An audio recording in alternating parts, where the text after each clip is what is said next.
Okay, let's get started. So are there any questions? Okay, so today we're going to continue with this data distributions and correlation section of the notes. And just to review where we were at in the notes, I've kind of written up some stuff here. You're welcome to take notes on this, but of course remember all this is being recorded, so you can always go back and take notes on that if you find as though, oh, I should have took notes. And you didn't. So, just some notation, first of all. So we have a random variable x sub I, and we have p of these random variables, typically. And the expected value of x sub I, we'll just simply denote it as mu sub I, just simply notation.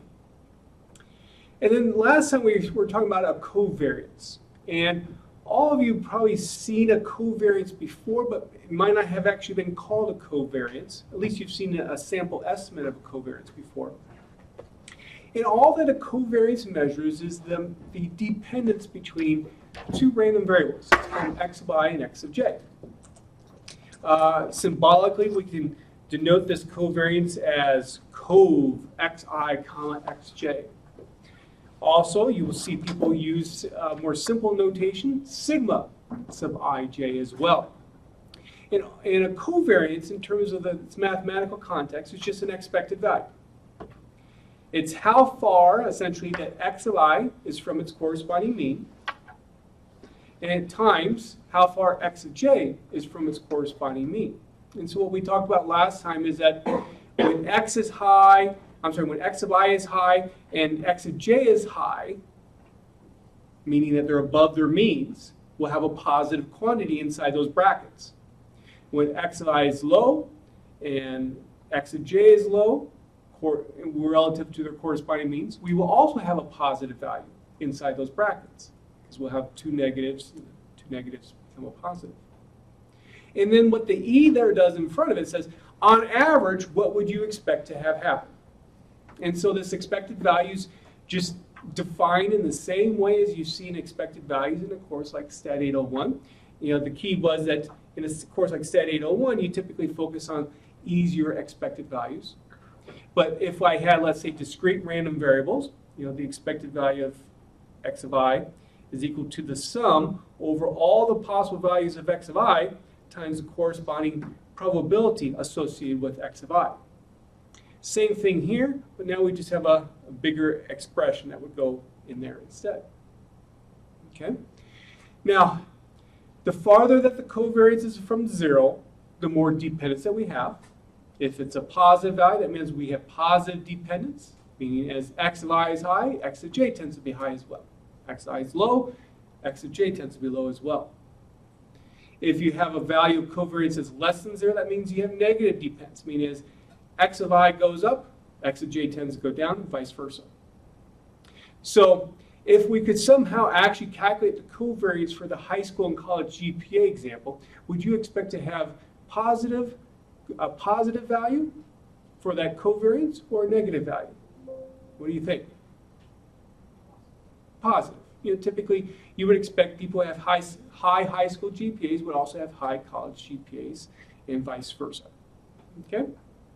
Now the problem with the covariance, though, and using it as let's say an everyday measure of dependence, is that it doesn't have an upper bound. It doesn't have a lower bound. So it's hard to say, is this strong positive or is it maybe weak positive?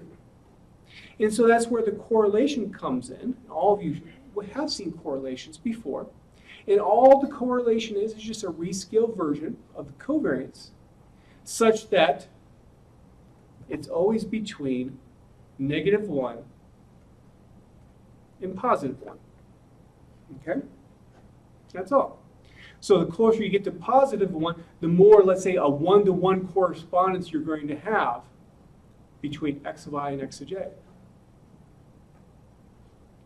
So where we left off then was we just started talking about this covariance matrix. And all that a covariance matrix is, it summarizes all the possible covariances amongst the p random variables that you have. And we looked at this expression here inside this expected value, which uses some matrix algebra, some multiplication stuff. And so I want to take a closer look at that just to make sure that you follow that. Now, in this very general context that I wrote out here, let me get my eraser. So x is a p by 1 vector. Mu is going to be a p by 1 vector of all of our means. Notice how I am taking the difference, and then, so this is going to be p by 1. And then also I'm going to do the same thing over on the right part, x minus mu, but transpose it. So in the end, I have a 1 by p.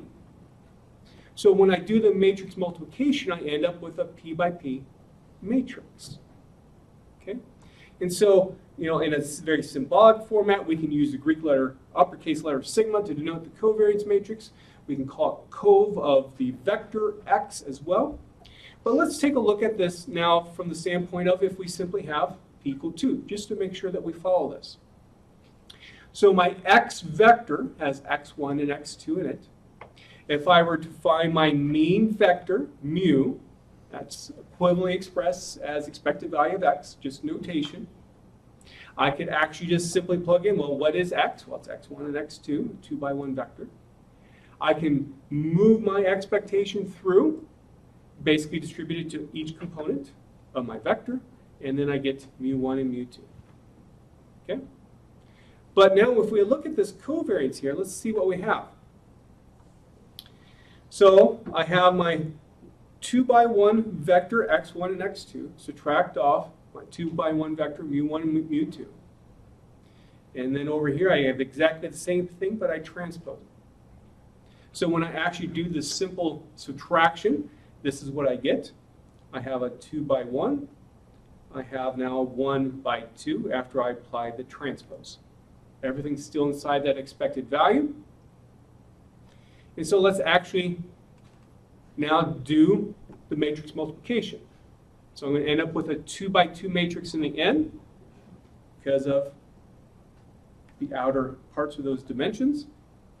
So I'm going to begin with x1 minus mu1 times x1 minus mu1. And look what I get. Of course, x1 minus mu1 squared. Next, I'm going to take x1 minus mu1 times x2 minus mu2. This is what I get there. And I keep on going. Now, when we apply the expected value, all we do is just apply it to the individual terms of that matrix. And so I just bring in that e to each part. Now we have some familiar things. When I take the expected value of a random variable, subtract off its mean, that quantity squared, that's just a variance. So I have a variance of x1. Over here, we see the same expression that we had above, if I can get there, for my covariance, where I is equal to 1, j is equal to 2. And you can see the other elements of that matrix as well. And so if I just replace, based upon our notation, just replace these things here, covariance of x1 and x2, it's sigma 1, 2. Sigma 1, 1 represents the variance of x1. So that's just notation. Remember that the covariance matrix is always symmetric. Well, why? Well, if I come over here, for this element of this matrix, when I was doing the matrix multiplication, I had x2 minus mu2 times x1 minus mu1. Well, it doesn't really matter which order you do that in terms of how you write it out. So that's why this ends up being what's on the diagonal element, I'm sorry, the off-diagonal element ends up being exactly the same. And that's why I can just call this sigma 1, 2 in both places. Okay. Then here's what our correlation matrix looks like as well. And all you do is you take the corresponding elements of that covariance matrix, take the covariance divided by the square root of a variance of, let's say, x1 times the square root of the variance of x2, and you get your correlations. Oddly, I don't know why I did this, but I wrote the, again, the correlation matrix is, correlation matrix is symmetric as well, so I could have like wrote that as rho of 1p. And also, I don't know why, sorry, when I put this together yesterday, obviously I didn't pay attention to this. I wrote this out in terms of a p by p matrix rather than a 2 by 2. Okay. So that's just some really brief review. Now, some of the stuff that we're going to be talking about now next, that's new, we have to understand some properties of expected values.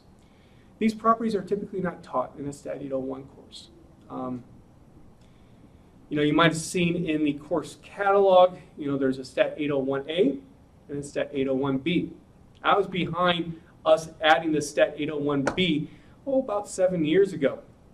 So that once you take some of these courses past Stat 801, you're going to encounter stuff like this that will be helpful to know in inter-course.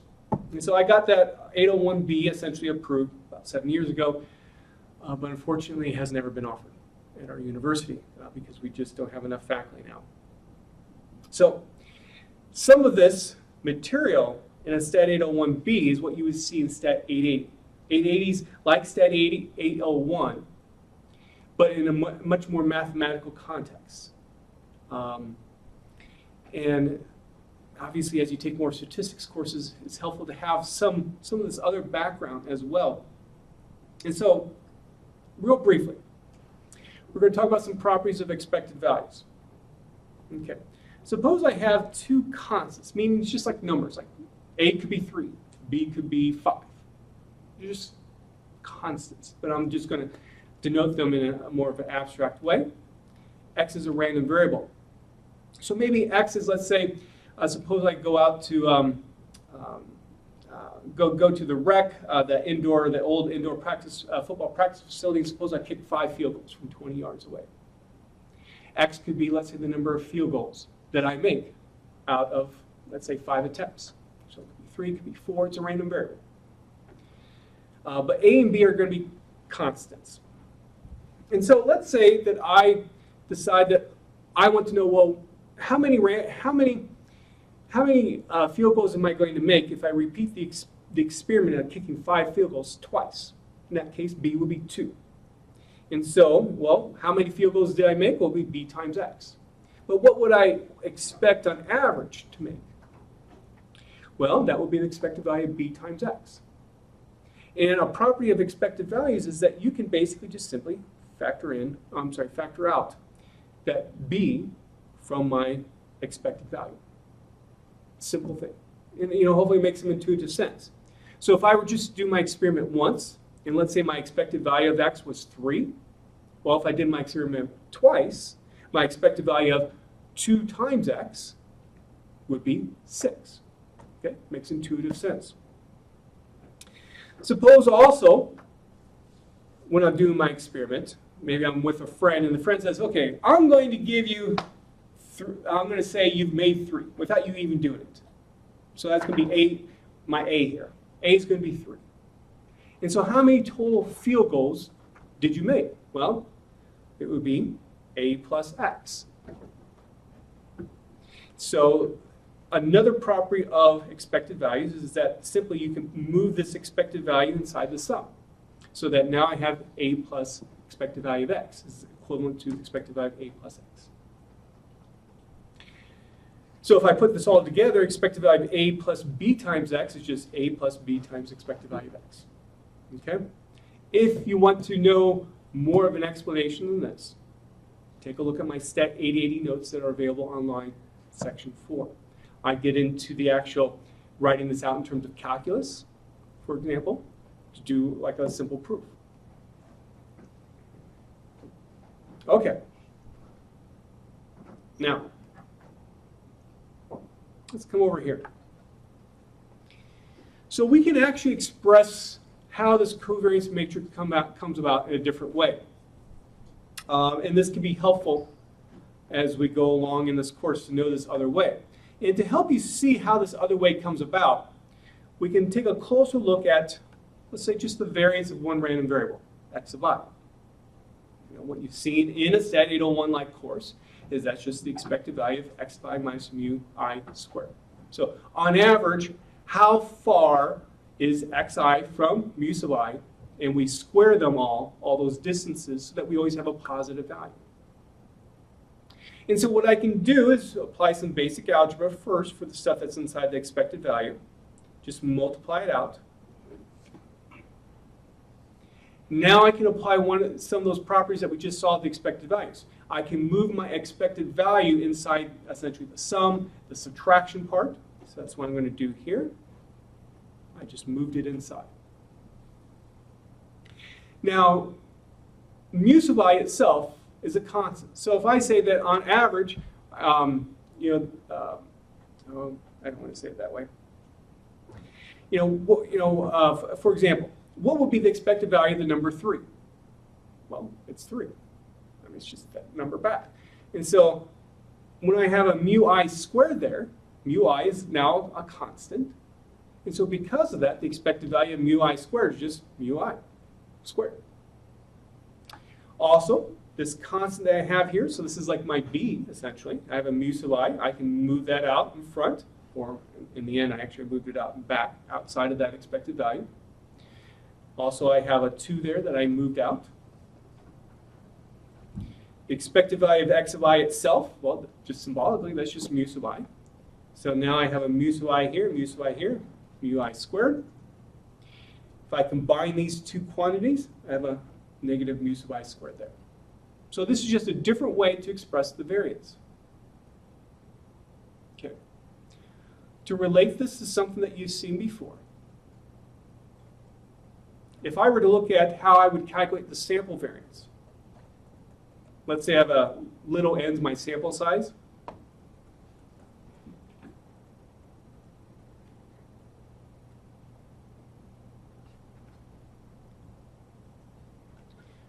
Does that expression look familiar? Take the sum of all your x's minus x bar, or we can call it mu hat if we wanted to, squared, and then divide by 1 over n minus 1. Now, what's often given in these in the Stat 801 course, although I don't, is there's another representation here.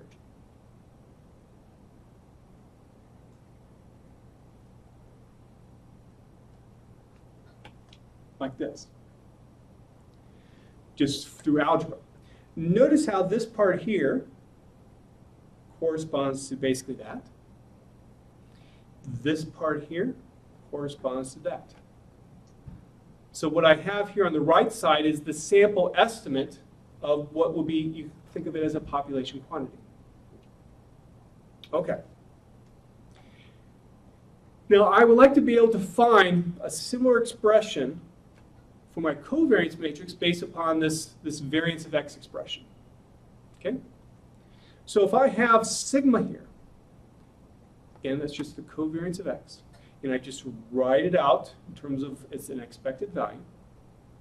Well, there's a nice little property that allows you to actually distribute this transpose inside that parenthesis. Try it out on your own. Get 2 vectors, and you're transposing, let's say there's sum or there's subtraction. You can distribute the transpose in there. Then what I can do, just similar to how you would with just regular old numbers, even though now I have vectors, I can multiply out what's in those parentheses. So if I take x times x prime, I take x times mu prime, and I keep on doing that. I put together like terms. These 2 terms are exactly the same because in the end they end up being 1 by 1s. So x is a p by 1 vector. Mu is a p by 1 vector. So if I take a p by 1 times a 1 by p, since I have the transpose, I get a 1 by 1. Or, excuse me, I misspoke there.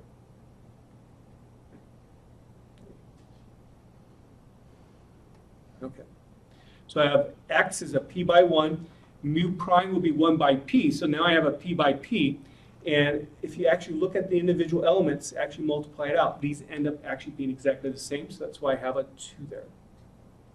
Then I can move my expected value through, like this. Again, I have some constants here amongst the mu's, so I can just remove that expected value. I can bring the 2 out. I can bring the mu prime out. I have just an expected value of x here. Well, that's just mu. Do a little bit more combination, and then I get this expression there. Okay? This is just another way, through just doing some multiplication and understanding definitions of expected values, for how to express the covariance. Now notice if the mean here ends up being 0, you're just left with this. Okay. So are you comfortable enough to reproduce this on a test? Okay, I'll put it on the next test. No, I will not put this on a test. Okay? But I felt as though I needed to give some justification. You know, this is where, you know, having an additional mathematical statistics background can be helpful. What I want you to get out of this is that, yeah, I can just re-express this covariance matrix in this form. That's all. We will see this pop up in a number of different places. And so this gives you some justification for where it comes about. Okay. Now, this whole little part of the notes was so that we could extend the idea of a normal distribution that you would learn in a course like Stat 801. It's a normal distribution for one variable extended to a situation where you have p variables. This normal distribution becomes what's called a multivariate normal distribution. So again, multivariate meaning more than one variable. And again, symbolically, the way that we can kind of denote this is, suppose I have a vector x. It's a p by 1 vector. I have p random variables in it. The tilde means is distributed as. That n there represents, oh, normal distribution. But the subscript p represents I have p variables. And the shape of the normal distribution, like just for one variable, remember how the shape and where it's located is dependent upon mu, is dependent upon the variance. Now the multivariate normal distribution is dependent upon a mean vector and a covariance matrix. So all this little symbols here is what's commonly used to represent basically everything that I have in the next 2 lines there. X has a p-dimension multivariate normal distribution with mean, mu, and covariance matrix sigma. So obviously that can be a pain to write it out all the time, and so that's why people often just simply write it out instead, like that. Okay, so what is this? What is the distribution? What does it look like in the end? Well, here we go. Let me actually do a split screen here.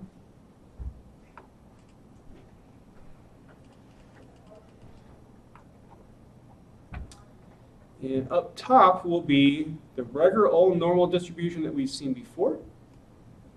And now the bottom will be the multivariate normal distribution. So notice I just have simply like an f of x on the left side.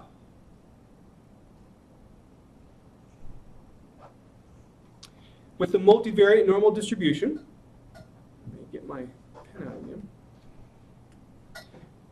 Notice I have a 1 there, I have a 1 there. Okay, you see some similarities. Notice the square root of 2 pi here. Well, now the equivalent when we have possibly p variables is 2 times pi raised to the p divided by 2 power. Notice if p is equal to 1, I get what I had before. I have a sigma here for the univariate normal distribution. Now look what happens. I'm taking the determinant raised to the determinant of the covariance matrix raised to the 1/2 power. You can see similarities to that. Let me get a new color. Nope, I don't want that. So I have a e, so I'm using the exponential function in both. Notice if I have, oh, that's actually a misprint here. Make sure you correct this originally in the notes. I should have had a negative sign for the one variable normal distribution.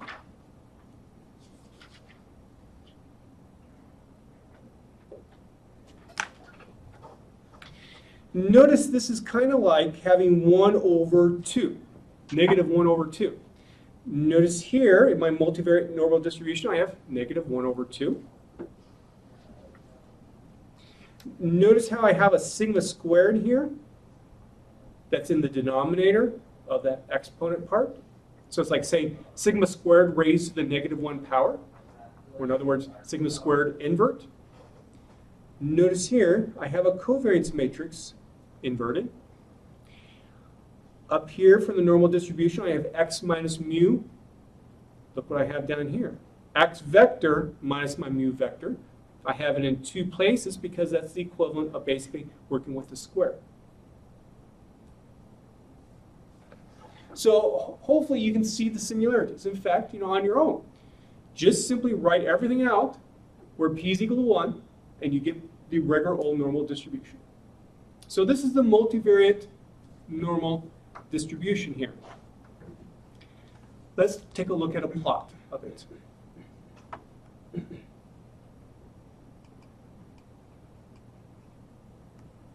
Okay. The simplest case for a multivariate normal, then you could say, is if p is equal to 2. So we're going to take a look at that. So x is a vector. That's x1 and x2 in it. And we're going to let my mean vector be 15 and 20. And then also I'm going to have a covariance matrix, a 2 by 2 matrix. Remember again that the shape, the location where that normal distribution is dependent upon the mean vector and the covariance matrix. That's why I need to specify these. So if I wanted to, I could write this all out in this, you could say, a little bit of a simplified form as well. Also, remember when we talked about covariance matrices as well, if you have the covariance matrix, that means you can find the correlation matrix. And so my correlation matrix then has 1s on the diagonal and 0.45, positive 0.45 on the off diagonal. Remember, correlations are between -1 and +1. So what this means is that we have kind of a medium or moderate positive correlation. So as x1 goes up, generally speaking, I expect x2 to go up as well, or to be high, and vice versa. I can put all these components then into my f of x expression. And that's what I do next here. Note that there was one small typo.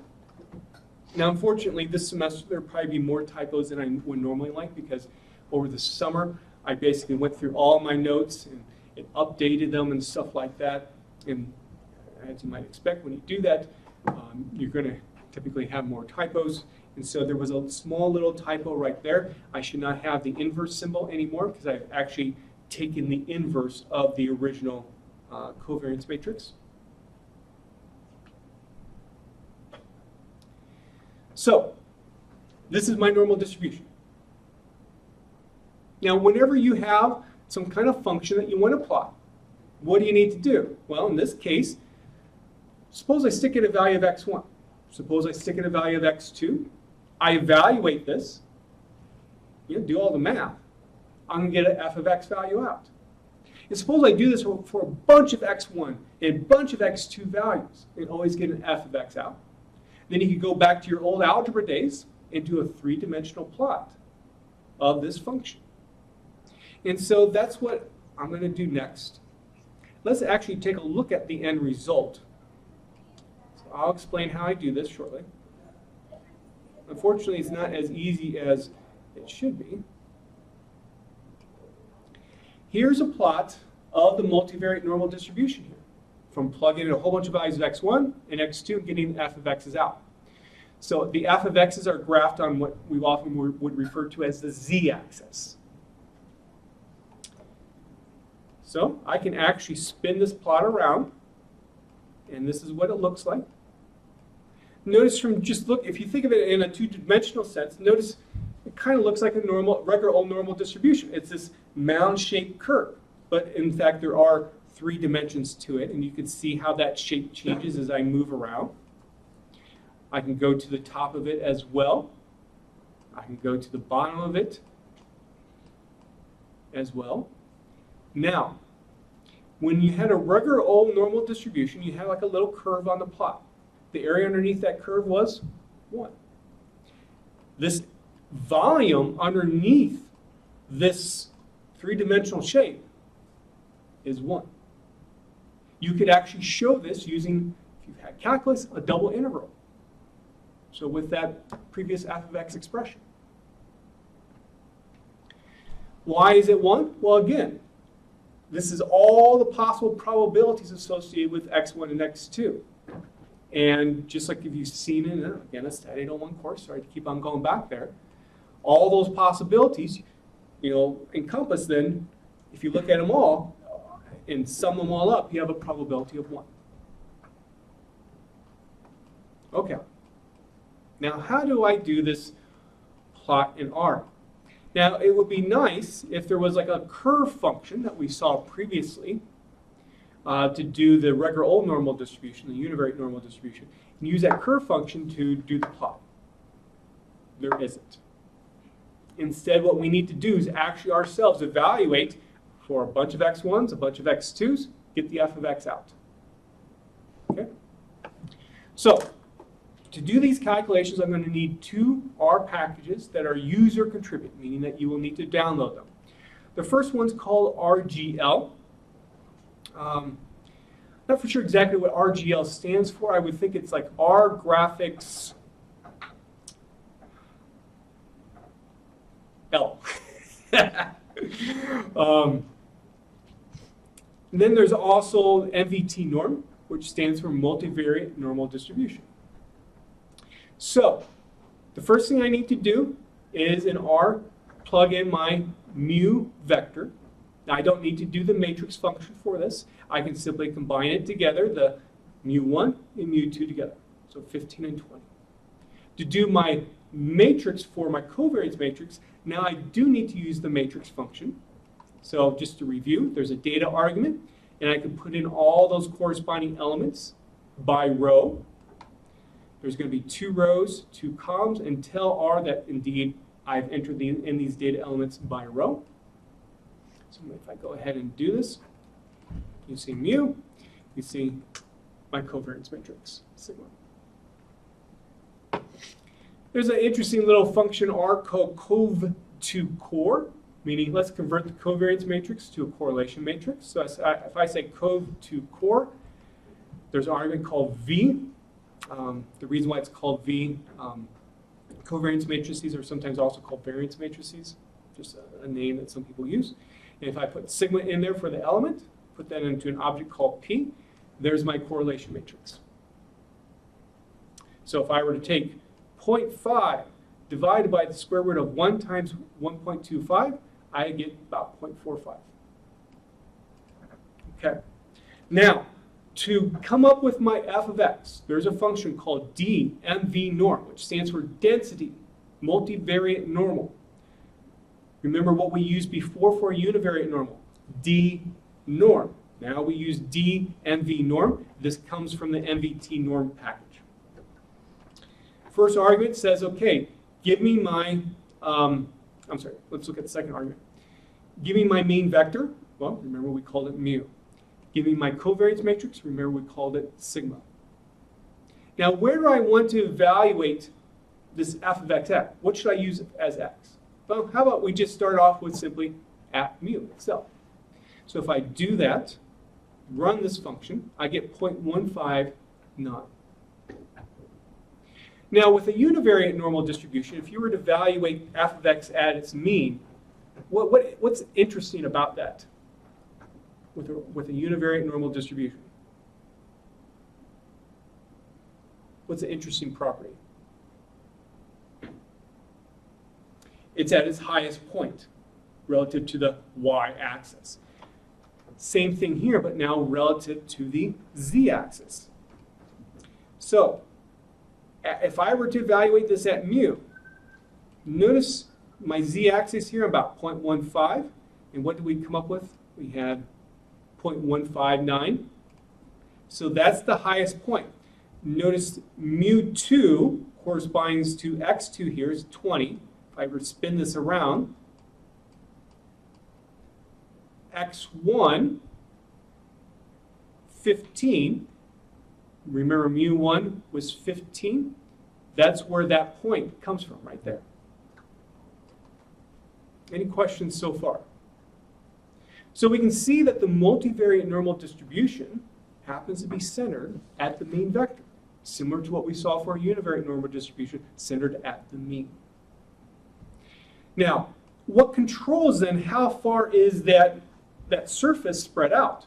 That's where the covariance matrix comes in. Again, with a univariate normal, what controls how far that curve is spread out?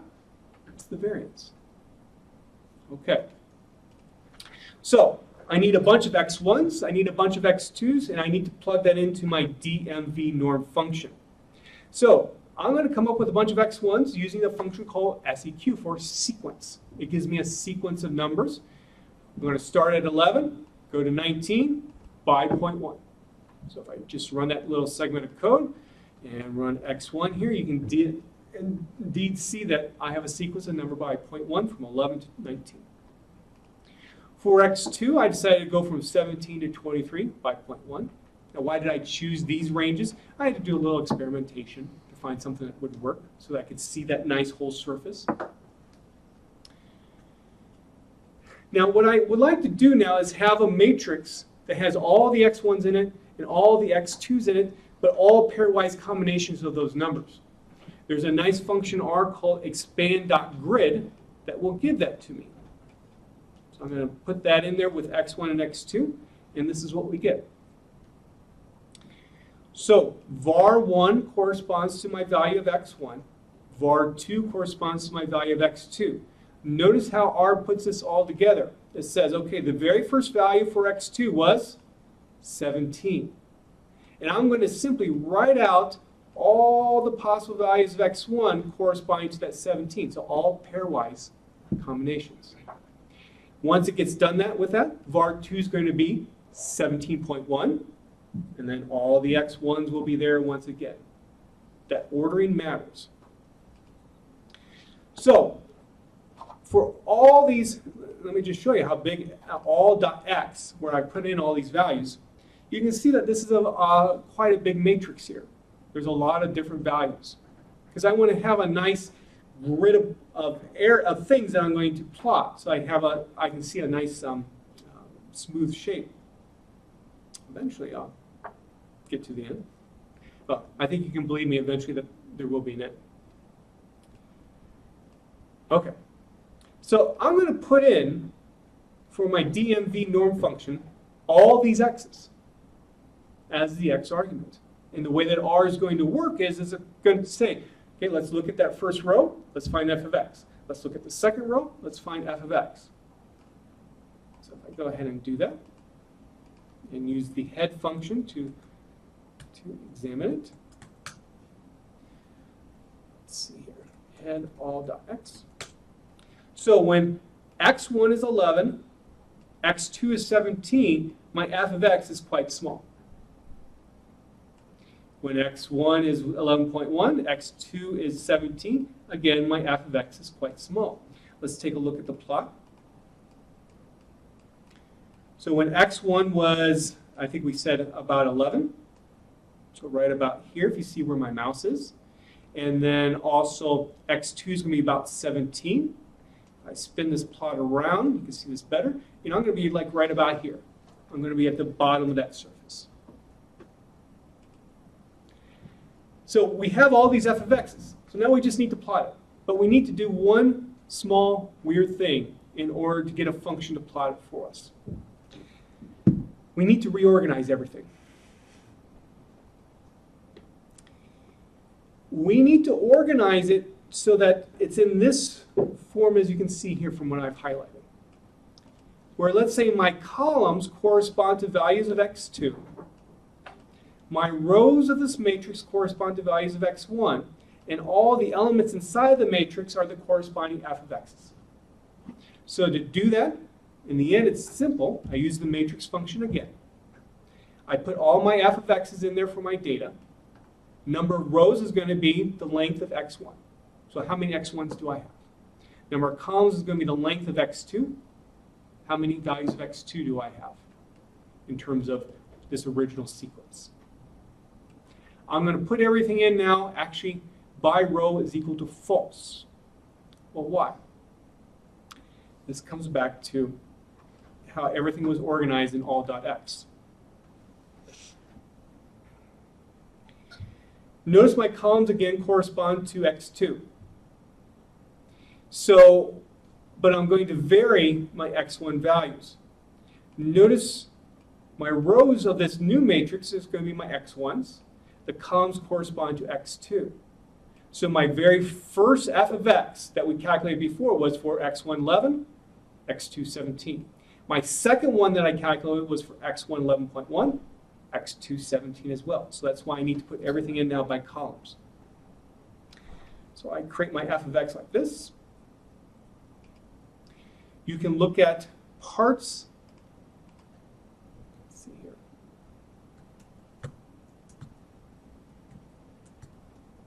Parts of my matrix. Let's say the first 5 rows and first 5 columns. Compare that to what was in eval.f of x, what was in all.x. Notice this right here corresponds to the 1, 1 element, the 2, 1 element. Remember that corresponds to x1 11, x2 17, x1 11.1, x2 17 as well. Okay. So now that we got all that, we can finally do the plot. This function, persp 3D, stands for perspective 3D, comes from that RGL package. It's the package that I've seen that does 3D graphics the best.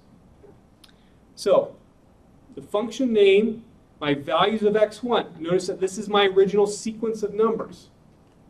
Values for my y-axis is going to be my original sequence of numbers for x2. What I put on my z-axis is everything that's in f of x. I'm going to make the surface green. I'm going to put some nice labels on my plot. And then I'm going to control my x-axis limits and y-axis limits. When I do this, there's my plot. Okay? Obviously, there's a lot of code there. Something I said the first day of course. Think of my code as a template. So all you would need to do is be able to change the value of mu, change the value of sigma, and you could graph another multivariate normal. Now, along the way, while you practice doing it, and I do want you to do that, you're going to start learning about, okay, what does this function do? What does this function do? And so on. So, here's my plot. Now, you might be wondering, okay, well, how am I spinning this plot? What am I doing? Simply, I just click on the plot with my left mouse. I hold it down, left mouse button, and then I drag. So if I drag to the left, look what happens. I turn to the left. If I drag to the right, if I drag up, if I drag down. All I'm doing again is my left mouse button is depressed. I'm clicking on it right now. That's how I move this around. With my right mouse button, I can go, whoa, whoa. I can zoom in and zoom out. Okay? Now, there will be times where you would like to be able to, let's say, copy this graph in a static form, meaning where you can't move it, and maybe put like in a Word document to hand it in for like a project or something like that. There's not an easy way to copy and paste this into like a Word document. What I simply do is I get my snipping tool out in Windows, I click on New, and I just do like a small little screen capture. That's all. That's the best I can do. Okay, any questions? Again, there's a lot of code there. Okay, let's look at another 3D representation of this multivariate normal distribution. What we have here is what's called a contour plot. I expected you've probably seen contour plots before outside of a statistics course, maybe in like a geography kind of application to represent altitude and stuff. And basically, this is what this kind of a plot is applied here, where you can see I have an x1 axis. I have x1 on my x1 on my x-axis. I have x2 on my y-axis. And then I have little circles inside, well, ellipses, excuse me, inside of there. That corresponds to essentially my z-axis. And so if I were to, let's say, look at, x114, let me get my pen out. x114, and come up here to where I hit, let's say, the second, what's called a contour, and then project over. x2 about 18.5. The height of my on my previous plot for what f of x would represent is 0.04. And so to do this particular plot, what R does, it says, okay, let's find all the possible x1s and x2s such that f of x is equal to 0.04, and we're just going to connect them all with this nice line, this contour. And so this is what the contour plot then represents. And so we see some interesting things here. Notice how these contours are all ellipses. Notice that the contours get higher as you get closer to the mean vector. Remember, it was 15 and 20. So here's the highest point of what we saw in that 3D plot. Remember, it was like 0.159. And that makes sense given it's inside the 0.14 contour. Now, again, what controls how these contours are spread out is the covariance matrix. We'll see some more examples of that coming up. But it's just like how a regular normal distribution, how that curve is spread out is controlled by the variance itself. So I purposely have tried to draw this plot in a way that, let's say, the distance between how we see it, 18 and 20 here, is exactly the same as, let's say, 18 and 20 there. Notice the y-axis of the plot corresponding to x2. The contours seem to be spread out more than in the x-axis direction. Why is that?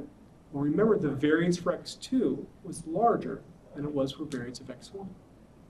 There's more variability in the x2 direction than there is for the x1 direction. If I come back to this 3D plot, you can see a little bit more about where those ellipses come from if I look from above.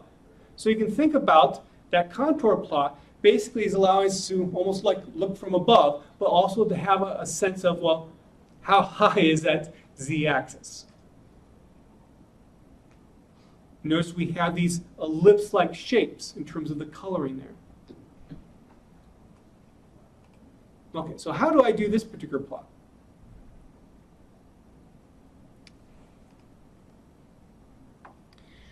We're going to use a function called contour. This is in just the regular old graphics package, so it's not in the RGL package.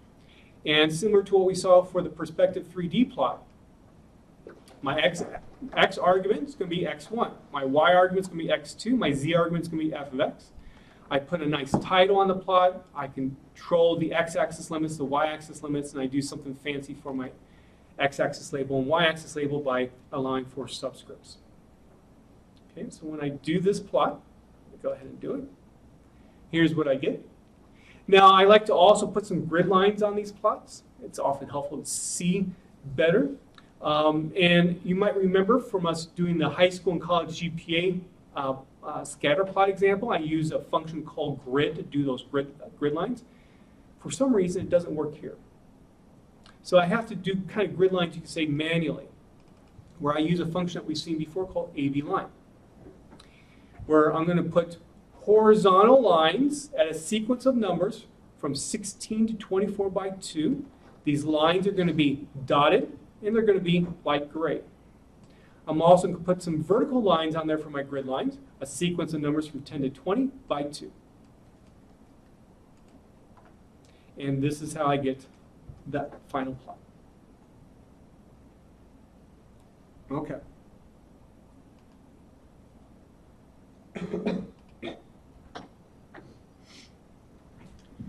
So we're on page 24 of the notes now. Let's make sure I talked about everything here.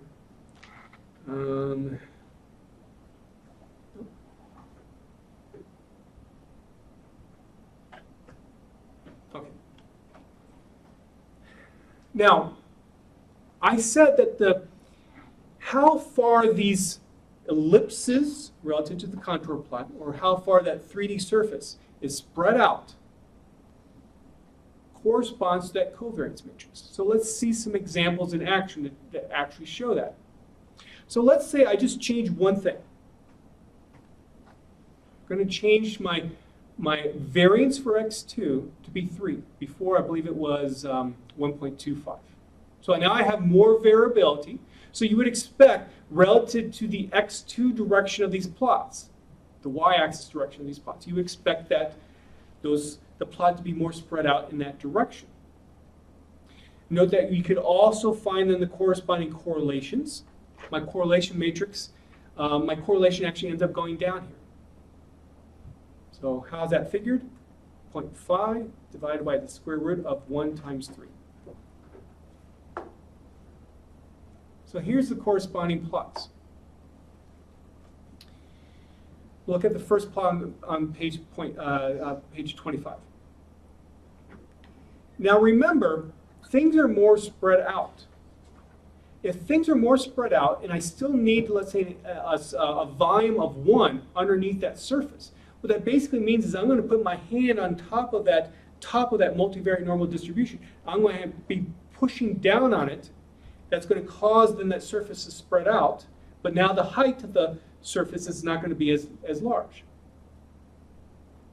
And so we can see that in the right-hand side plot here, that actually does happen. Now again, there's one small error in the notes. Unfortunately, I got the ordering of these two plots mixed up relative to my label that I had above. So the right plot ends up being 0.45 for the correlation. The left plot is 0.29 for the correlation. We can see in terms of the x2 axis direction here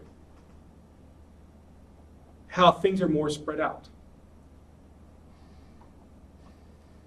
We can see this in terms of the contour plots as well. And in fact, you can actually overlay the two 3D plots, where blue is the new multivariate normal distribution, green was the original, and you can see how the blue tends to flare out farther than the green. And also I overlaid the contour plots as well. Please see how I do the overlay on your own. But I want to go back to here. And, how did I do my original 3D plot for this new multivariate normal distribution? Well, all I did was I changed this value right here to 3. And if I go ahead and do that, run my code. I need to close out what I had originally. That's how I generated my plot. So again, my code is a template. Let me change it back. So you can see here my program, I've commented over a number of lines of code where these are particular values of my covariance matrix that I examine to see what would happen. I look at cases where I have, let's say, high correlation. I look at cases where I have low correlation between the two variables. Go through these examples so that you can see the effect on this multivariate normal distribution. Now, to put some intuitiveness to this, let's go back again to Stat 801. In that particular class, you looked at sample correlations. If I had a sample correlation that was about 0.99, if I wanted to do a scatter plot here, what would that scatter plot look like? That would be kind of almost all the points would be on a straight line. Okay? What do you think the contour would look like now? You would have a contour plot that has very, very narrow bands. Because again, each of these contours correspond to the height of that multivariate normal distribution. Volume underneath that height corresponds to probabilities. And so the higher the probability, the more likely then you're going to actually observe an x1 and x2 value there. And so what this helps you see now, there's another contour, that as long as I have contours that are not like extremely small numbers, I would expect if I were to take a sample, the corresponding data values, if I were to plot them one by one, should fall within these contours that we have there. Now let's change things up. Suppose you had a sample. It had a sample correlation of 0.01. What would the scatter plot look like?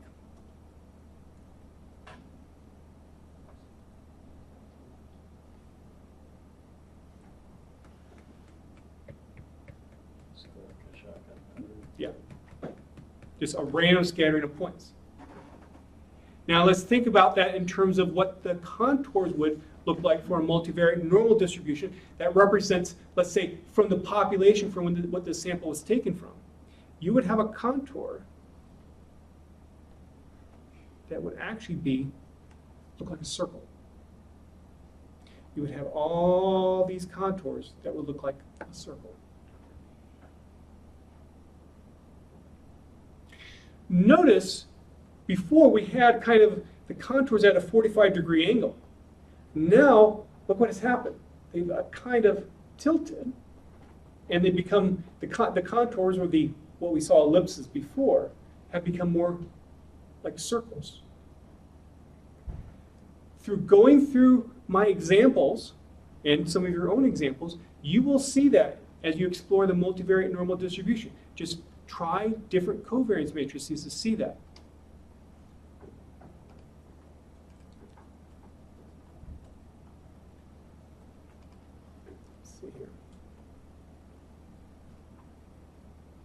Let's look at this plot. So this was the two contour plots overlaid. One had a correlation of positive 0.45. One had a correlation of 0.29. Notice how that 0.291 is now more shifted. I think the way I demonstrated in class is that when we had a correlation that was close to 0, you're bending this way. Well, it's kind of like that. You're basically, you can think of it the other way too. You're going up and down. And that's what's happening there. And as that correlation gets closer and closer to 0, I'm expecting this to go more like this. And then if I were to take a sample again, it would be like a random scattering of points. If I take this example here with this correlation, and let's say I go closer and closer to 1, what's going to happen is that these contours, let's say I have 0.6. If I were to draw out the same contours, this should still be centered at the same place. I just didn't draw it out. Let me redraw it. Come on, erase for me. So if I had a correlation, let's say 0.7, 0.8, I would expect the contours to look like that now. On a test, I could ask you a question about, well, what would happen to the shape of this multivariate normal distribution? I want you to be able to actually be able to reproduce the shape, but also develop an intuitive understanding for why that shape occurs relative to what I've been saying with respect to a sample. Now, let's see here. We are going to look at the sampling process shortly to emphasize that even further. But before we can do that, we need to understand ways that we can summarize actually a sample in a multivariate context. So let's say my sample, in an abstract sense here first, it's x1, x2, and xn, where each of these x's are p by 1 vectors. So relative to, let's say, the serial data, as we will see again shortly, x1 could be this. Let's say for the very first serial, we have the sugar value.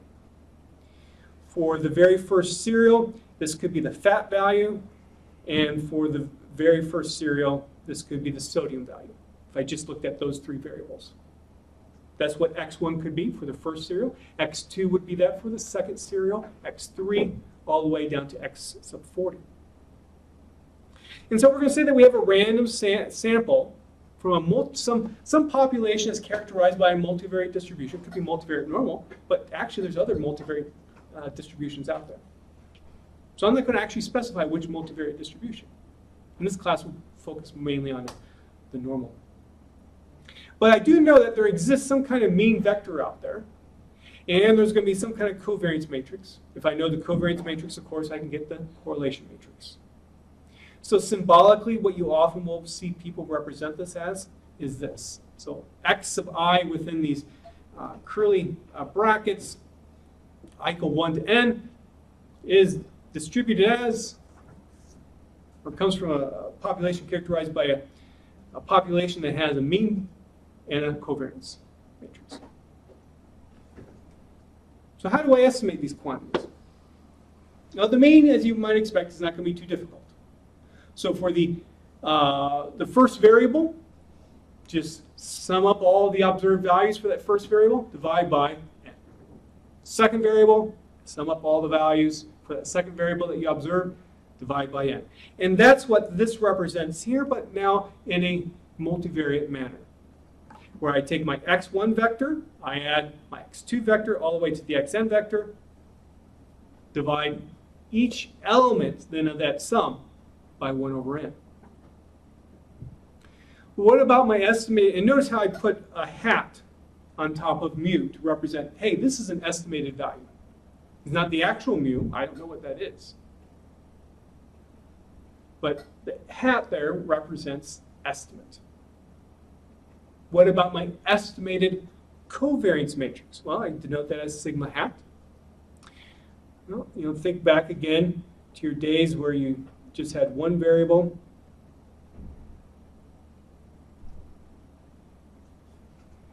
As I wrote out earlier, there's my sample variance.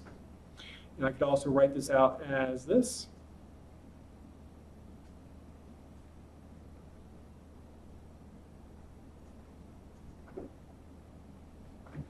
Okay, let's actually go back in the notes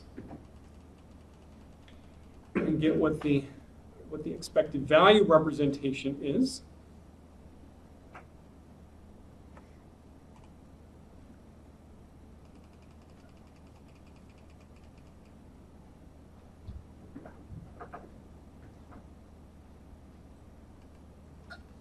Okay.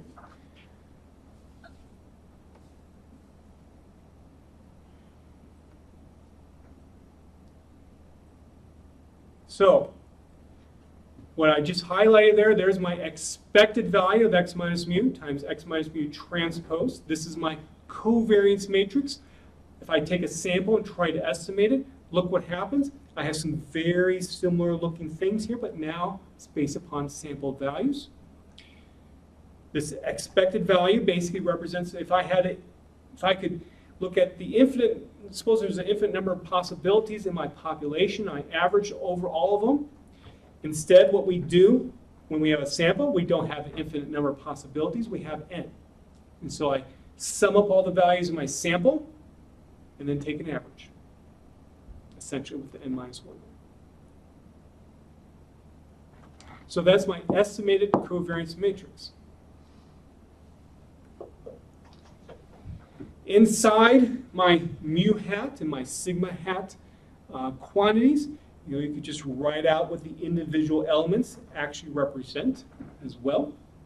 And notice inside this covariance matrix, we get what kind of what you would expect. So if I look at, let's say, an individual term of my estimated covariance matrix on the diagonal, those are estimated variances. And look at, I have just the regular old formula for an estimated variance. For a covariance, then here's my sample estimate of a covariance between two particular variables.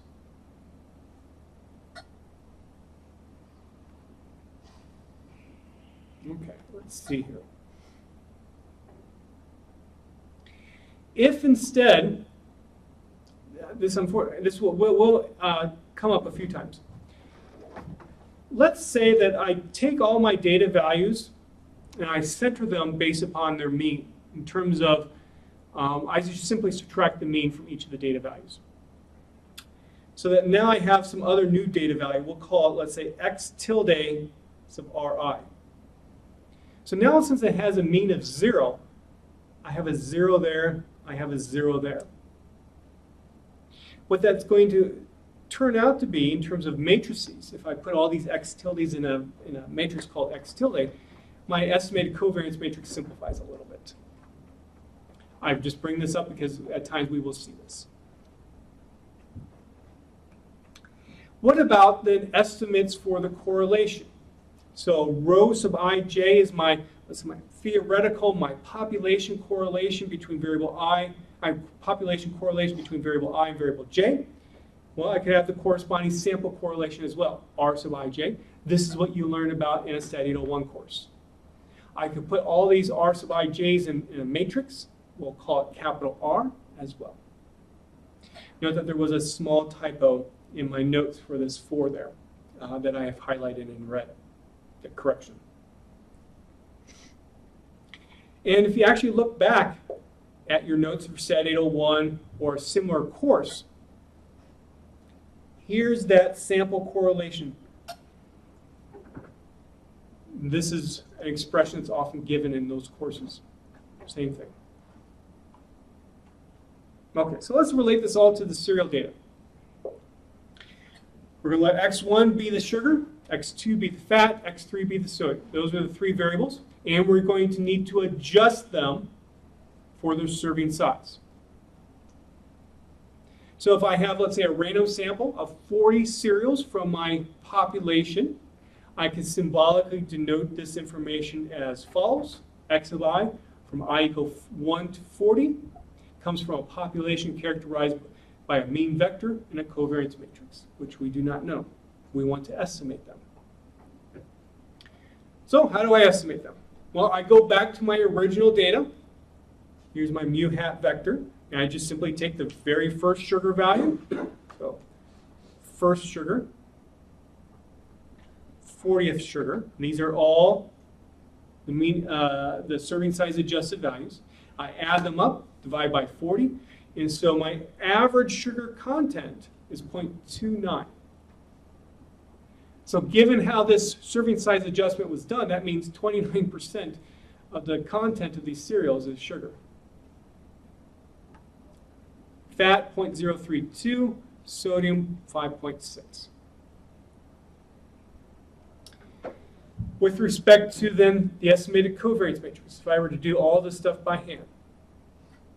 Now, what are my expectations of you in terms of understanding this? On a test, I might have you, let's say, write out a small little expression such as this to make sure that you know where to put in the corresponding quantities. But as you will see shortly, R is going to give us a much easier way to do these calculations. So here's this mean vector that we just saw. Okay? I need to take the sum over all my possible values in my sample, where I take each of the data values, subtract off the mean, and take each of the data values again, subtract off the mean, but transpose them. What does that mean? So, for my first data value, so this is x1 right here. Here's the first sugar content, first fat, first sodium. I subtract off the corresponding mu hat. Then, again, here's my x1, subtract off the corresponding mu hat, transpose it. I do this all through the data. Here's my 40th one. You can go back to the original data to see that. Do all the math, and here's my estimated covariance matrix. Here's my correlation matrix. So that 0.2397 comes about through taking 0.001 divided by the square root of 0.0224 times 0.0008. So I have a correlation about 0.24. It's kind of a small to moderate correlation between sugar and fat. Notice I have a small negative correlation between sugar and sodium. So that means as sugar goes up, sodium tends to go down some. It's not so strong dependence.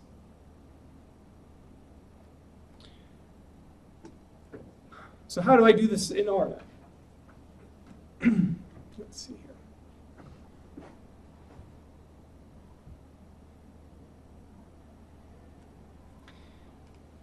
So I read in my data. My data is in a comma delimited file. To adjust by serving size, let me actually show you this.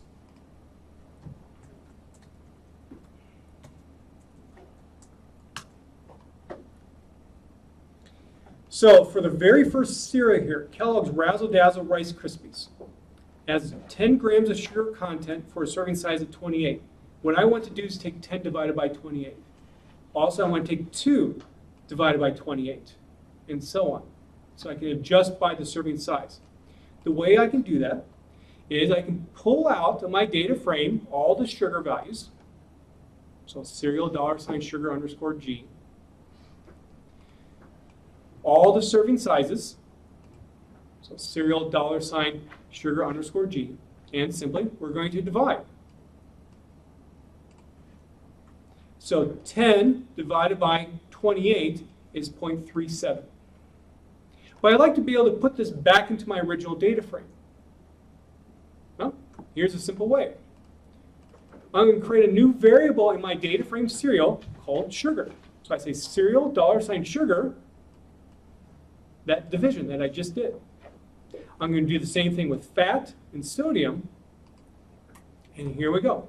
So notice my data frame that I had before went all the way to sodium underscore Mg, but now I have 3 additional values for sugar, fat, and sodium. That's how I did this simple little calculation.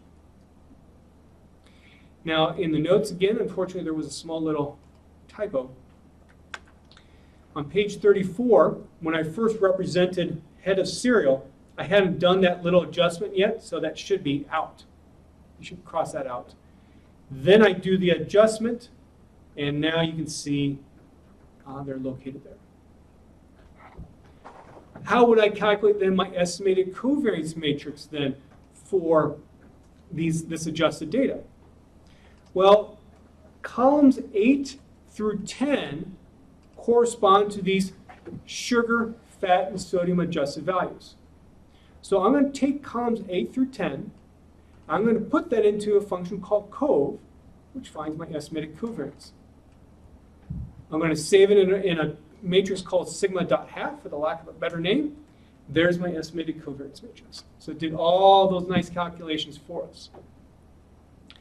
If I wanted to find my correlation matrix, call it R.